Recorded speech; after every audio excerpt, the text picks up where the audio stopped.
Здравейте, прекрасни и усмихнати хора! Днес съм тук, за да споделя с вас една дългоочаквана новина. Една новина, която доста се забави, и тя е, че нашата трета творческа кутия е готова. Нашата коледна творческа кутия вече е готова, макар и с малко закъснение. Макар че се забавихме, отново я подготвихме с много любов, много желание, много старание, с единствената цел и идея тя да усмихне, зарадва и ощастливи вашите дечица, когато творят заниманията от нея. Посланието, което тя носи, е споделено време за теб и твоето дете.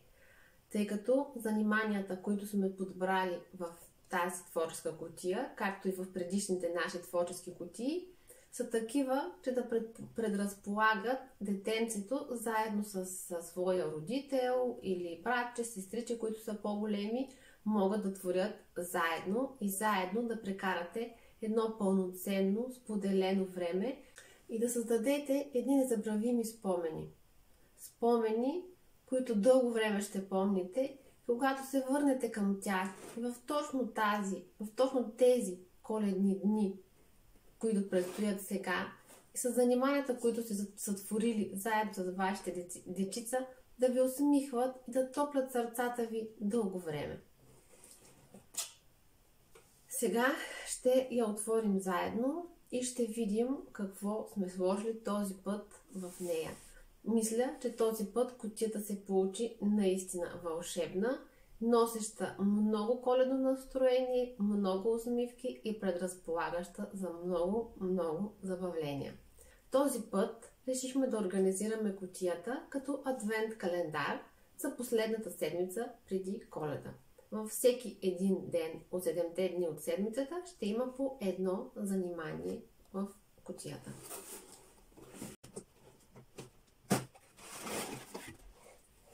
Започваме първо с едно листче, което ще посрещне всяко дете, и на него нашето любимо зайче Хепи ще се представи на всяко едно малко слънчице.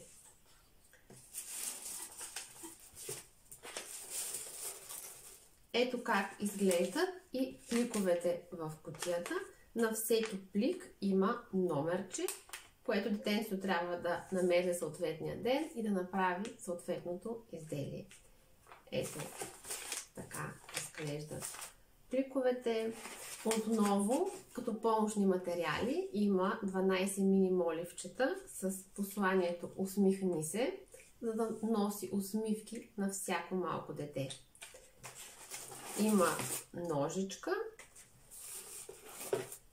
както и силиконово лепило, което ще помага на дечицата в различните занимания.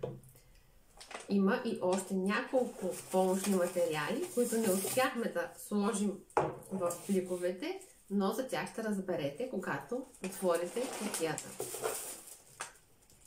Освен всички занимания, пропуснах да кажа, че заниманията отново са 7, едно от които са работните листове, които този път решим да опаковаме малко по-празнично.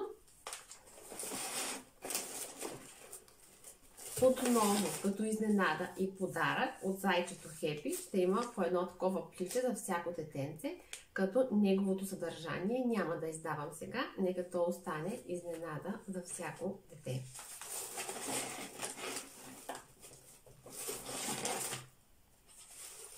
Ще има и любима рецепта на зайчето Хепи. Този път то реши да сподели с всички малки палавници рецептата за своите любими коледни меденки. Ние вече си ги приготвихме и мога да ви гарантирам, че се получават уникално вкусни, мекички, ароматни, просто божествени.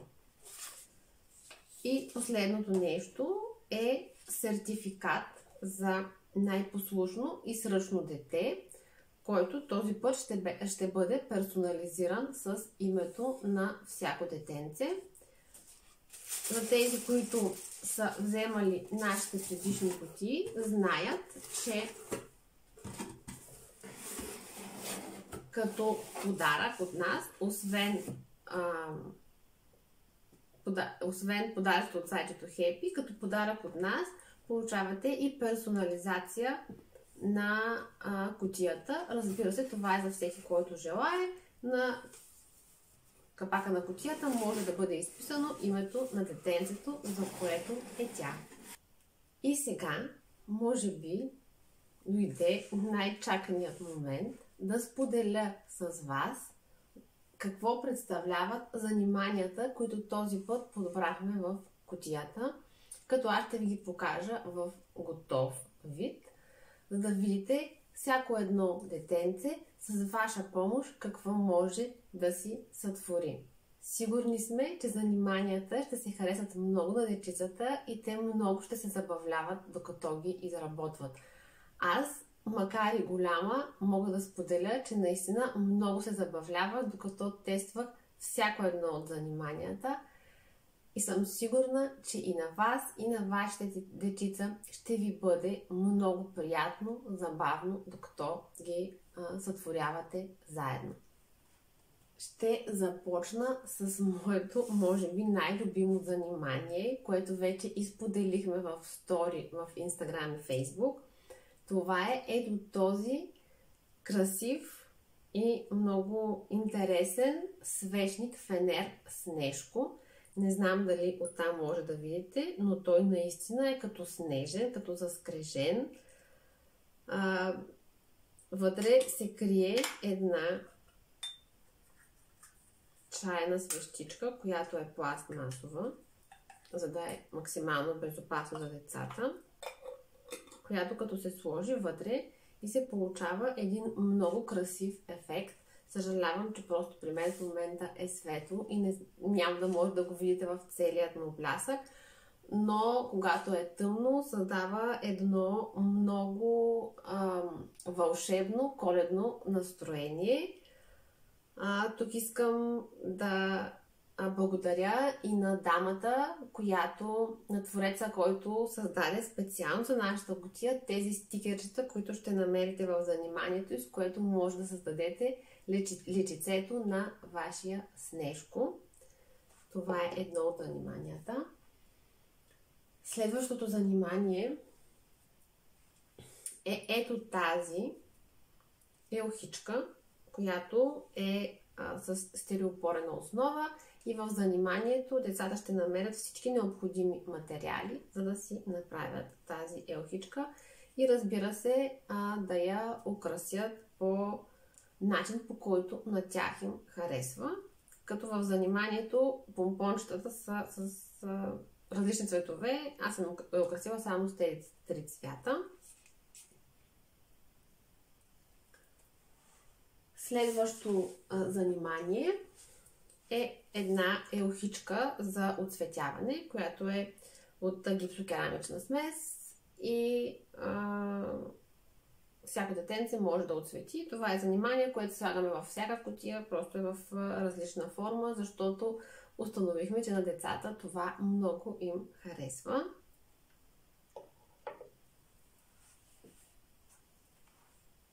Тук децата ще могат да си направят и ето тази слънчева и весела подложка за чашка, върху която да могат да слагат своята чашка с чай или с топло мляко, с каквото харесват. Подложката за чашка е направена от типа на такане, просто в кръг. Тези от вас, които в училище са имали такива станчета за такане, може би са запознати. Това е много интересен и забавен начин за създаване на подложки и на други изделия. Ние избрахме децата по този начин да се създадат една подложка и сме сигурни, че ще им бъде много интересно и забавно.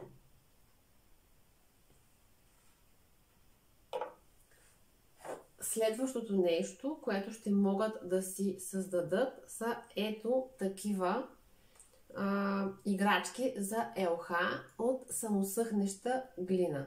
В комплекта децата ще намерят самосъхнеща глина, също ще има си точилка, има си формичка, като тази формичка е произволна. Във всеки комплект ще има различна формичка, на кое детенце каквото му се падне и ще може да си направи не една, а няколко ето такива играчки, които ще оставите да изсъхнат на въздух. Не е необходимо печене, не са необходими някакви специални условия или нещо се прави. Просто се изрязва и се оставя на въздух и след около 24 часа тя се втвърдява и може да украсите вашата ЛХ с играчки, създадени от вас и вашето детенце.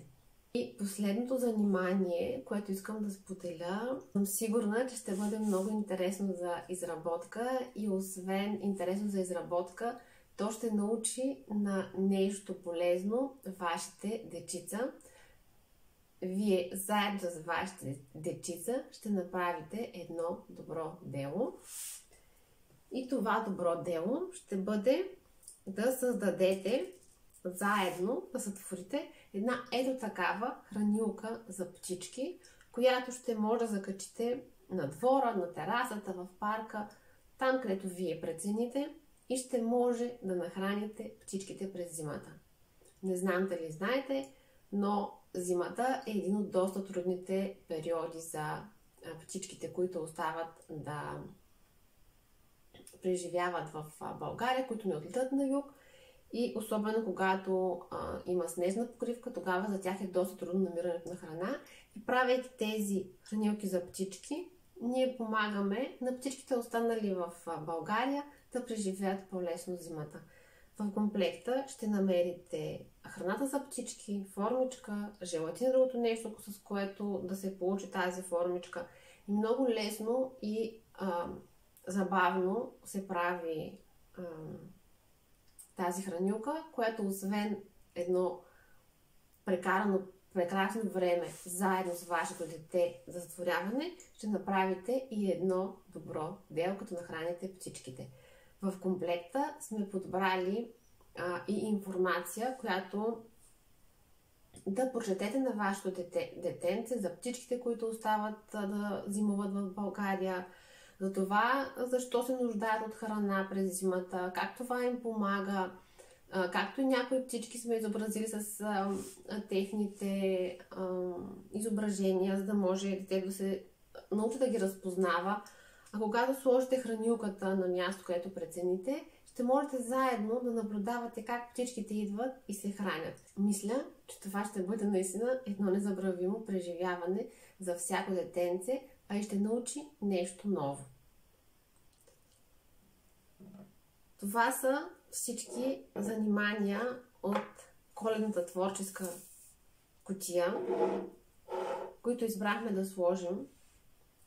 И отново ще кажа каква е идеята на кутията. Споделено време за теб и твоето детенце.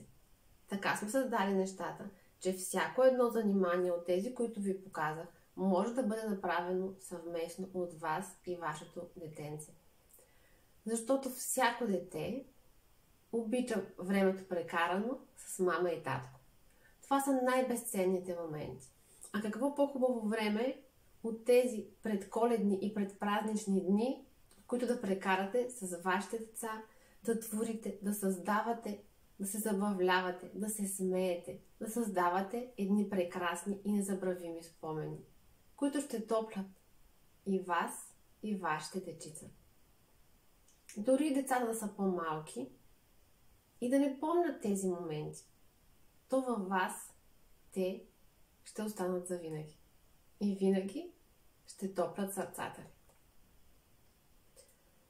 Относно възрастта, за която е подходяща кутията, трудно ми е да определя, тъй като всяко едно занимание може да бъде направено от родител и дете. По-големите деца ще се справят с повече неща сами, по-мъничките ще имат малко по-голяма нужда от вас и вашата помощ, но мисля, че заедно, когато има желание, за създаване на едни прекрасни спомени, за създаване на едно споделено време, винаги може да се намери начин. Благодаря, че ме гледахте и слушахте до тук. Искам да ви пожелая едни светли, топли, споделени, спокойни и незабравими празнични дни с вашите семейства. И не забравяйте, че времето прекарано с вашите семейства е безценно. Насладете му се и имайте едни прекрасни празници. Чао и до нови срещи!